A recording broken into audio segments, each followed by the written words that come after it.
Daniel jerked upright in bed, clawing at his chest as if invisible fingers were tightening around his heart. His lungs refused to fill. The room felt heavy, thick, wrong. At the foot of the bed, a shadow stood still and tall. "Your father made a promise," the voice whispered. "You will pay it."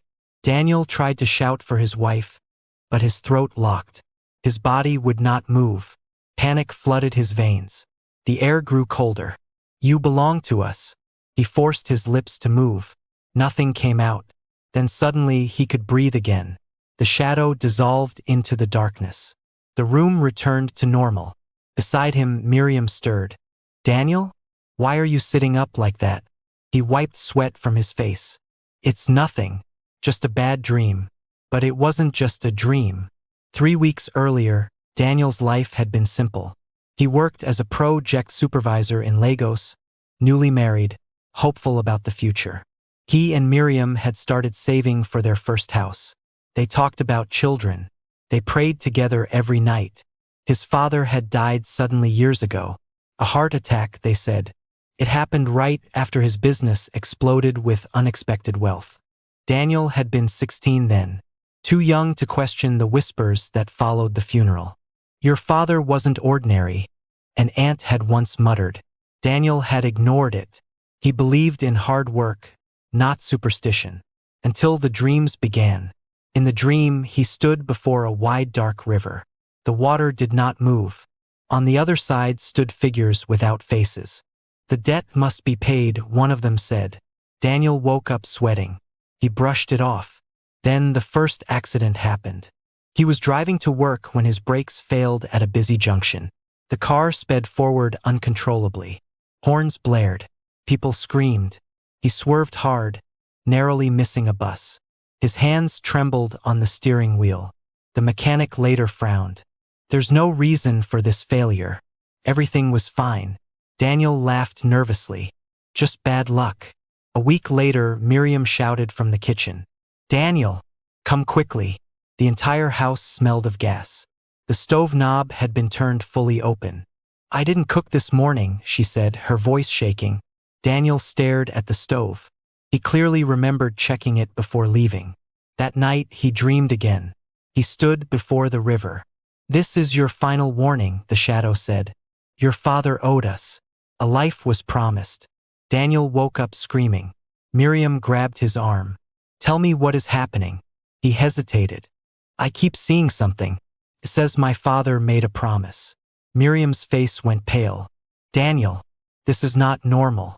"I don't believe in that," he snapped, though fear flickered in his eyes. 2 days later, a truck lost control on the expressway and skidded toward his lane. Daniel's car spun as he tried to escape. Metal screeched. The truck missed him by inches. He pulled over, shaking violently.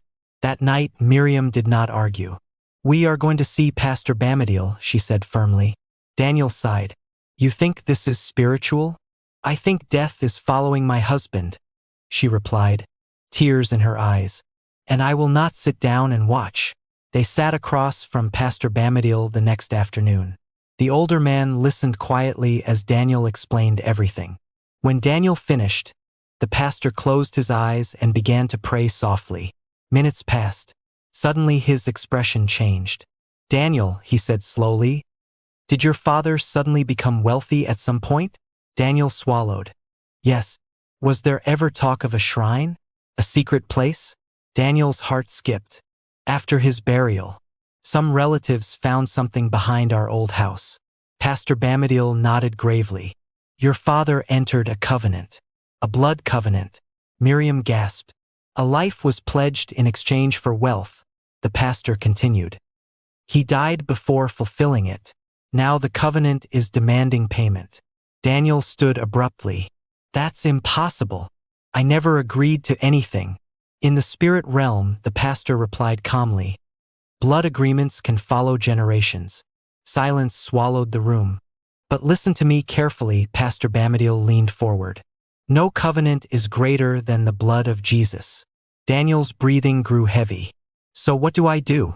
"You confront it," the pastor said. "You renounce it, publicly, boldly, and you stand in the authority of Christ." That night, Daniel felt watched.